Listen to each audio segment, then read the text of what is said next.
Hello and welcome to Minecraft Snapshot 23W05A, and the first thing you'll see is a brand new Create World screen. You can put your name in here like normal. You can change your game mode to survival, to creative, hardcore, all the normal stuff. Allow cheats. They've made it more like, easy to see it all laid out. So you have the game tab here, then you have a world tab where you can put your seed in, change your world type, do stuff like bonus chests and generate structures, and then in the more tab, there's all the game rules. So if you want to change these, you can change them all. These are things like keep inventory and stuff, so there you go. And also data packs. Data packs is where you can add in 1.20 features and any other data packs you want to add. And the first change we're going to look at is the brand new armor. So when you right click armor and you had nothing on before, the armor would equip, but now you can right click and it changes the armor. So you can right click and keep right clicking, there you go. And it's also works with Elytra, so now you can have your armor and have your Elytra equip, which is really cool. It's really awesome. So look at that, bam. So now if you're, this is how I died in my hardcore world. I had an Elytra equipped, and if I was able to just quickly swap between them, it would have been really good. So that's actually really good. You can do it with anything. So look at that, bam. Even boots. It's also really good for boots and helmets, for example, because in boots, you can have certain enchantments that you can't have on other boots. You have Frostwalker and Depth Strider, so you can swap your boots or your helmets. So we have our Netherite helmet here, and then your turtle helmet, so you can do some more water breathing. So you have your turtle helmet and then your normal helmet in your hotbar, and you can swap between them. Oh, I'm gonna need water now, bam, turtle helmet. For the next change, they've added a new thing to effects, where you can actually make infinite effects. So if we fill that in, bam, we now have infinite night vision, and there's a little infinity symbol here. Before, you'd have to put a huge number in it. Instead of this, you'd put in 9999999 seconds, and if you did that, you have a countdown time. So if we swap the effect from night vision to haste, let's just put haste in here, bam.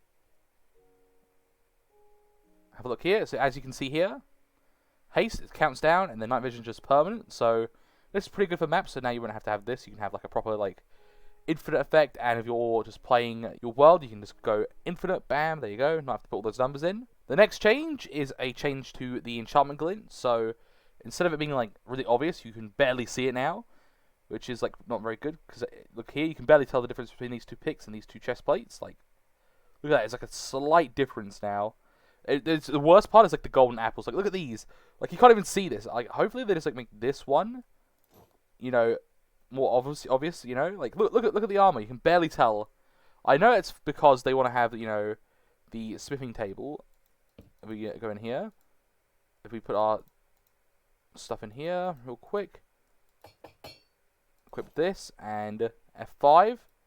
There you go. So now you can really see the armor trims, and they want to make that more obvious.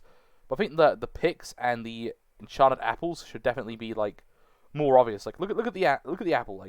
You can barely tell. If you open a chest and you're oh, it's just two normal apples, and you were oh wait, that's an enchanted apple, And also, if you go into the settings, you can see here in video settings, go down the very bottom, there's glint speed and glint strength. It's already 100% glint strength, and you can barely see it. I feel like if they want this strength they have now, they need to have the glint strength be half, and then have the ability to turn it up, so we can actually have it higher than this now, because this isn't high enough.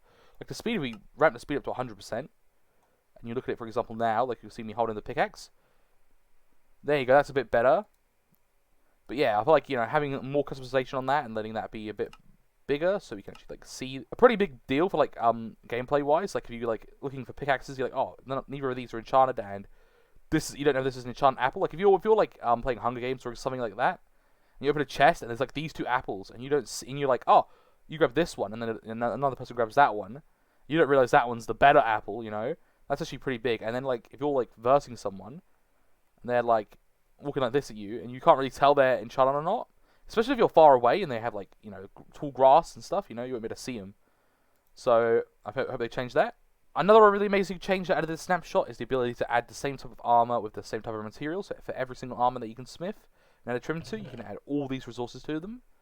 So each one of these adds a different color, green and all that.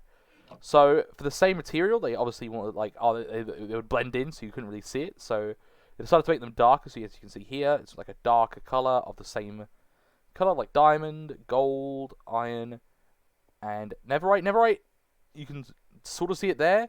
Like, you can't really see it sometimes on, like, the boots and stuff. It's a little tricky to see, so, you know, certain pieces you'll be able to tell more. Obviously, you should use, like, a different color to, like, really, like, make it look different, but, you know, you can still do that. If you want, like, the rarest armor, like, you want full netherite with full netherite trim, you can. So, we'll just go quickly show you in here. For your trim in here, so you can see, there you go. Before you couldn't do that, and now you can do that like so. They've added in the ability to trim leather armor now, finally. Leather armor. So now there's like 6 million combinations, like over 6 million. I know there's like an exact number somewhere. But yeah, because leather armor can have like infinite sort of, you know, color combinations. So with leather armor, you can have like red and like all the different colors can like combine together. You can keep combining all the different colors and have like, you know, like I think it's like 5 million leather armor colors, and now obviously adding in all the trims plus all the colors on the trims, you get 6 million different kinds of 60 million or 6 million different kinds of like armor you can make now, which is pretty cool. Really good customization. I'm sure like lots of maps will have like you know you can now have like no two armors will be the same pretty much. Smithing templates have now been changed, so when you find them, you'll find 2 of them together in a chest. So here we go, we're in a desert pyramid and we've got 2, so they'll spawn in 2 every time you find them now, which is pretty good. This is so that when a new player finds one, they'll realize that it gets used up when you first like use it. So they'll be like, oh, this cool armor trim, and then like, oh, it gets used up, so I have to go find more of them or craft more of them. All of the smithing templates spawn 2 except for the upgrade template, which is the one found in the Bachelor Remnant. It's also been upped from 3% to a 6% chance. And they did that because they didn't want people to, like, get one, and then just, like, upgrade, keep making more of them. They wanted to want people to explore. And I think that's pretty good. Obviously, like, the ability to craft them is really good, because, like, if you're, like, hardcore, you don't want to risk, like, fighting these guys, you know? Or if you don't want to, like, go out into the world and keep looking for stuff, you know? It's good you can craft it, but they didn't want people just crafting it with diamonds. They wanted people to actually, like, go out and explore, so they want you to, like, keep exploring your nether, finding all these bastions, grabbing these armor templates and upgrading them. You know, getting netherite armor. Before, it was like no cost, so this new cost is like just already adds more time anyway, so I think that's fine. And the final change to the templates is that the stronghold will always spawn a template in the library room. So if you like, you know, because strongholds are limited in number, it's really good that you can actually like guarantee get one in a library. I know all of them don't spawn libraries in them, but if you keep looking around for a stronghold that does have one, that's his way to get one guaranteed. I think it's in every single chest, so if there's more chests in here, I don't think there are any more chests in this one, but if you have like multiple chests, you'll get multiple in a single stronghold. But all the other chests still have a chance to spawn them in this, but it's guaranteed in this one, which is pretty good. So overall, these are really good changes. Adding 2 in different places actually boosts the rate of like finding all of them. And the ability to actually like combine the proper armor with the same ones is pretty good as well. More customization. The leather armor change is really huge. Like the amount of armor you can have now is 600 million armor, which is just crazy. And I hope you enjoyed this episode of this Minecraft Snapshot. So stay tuned for more. Thank you for watching, and goodbye.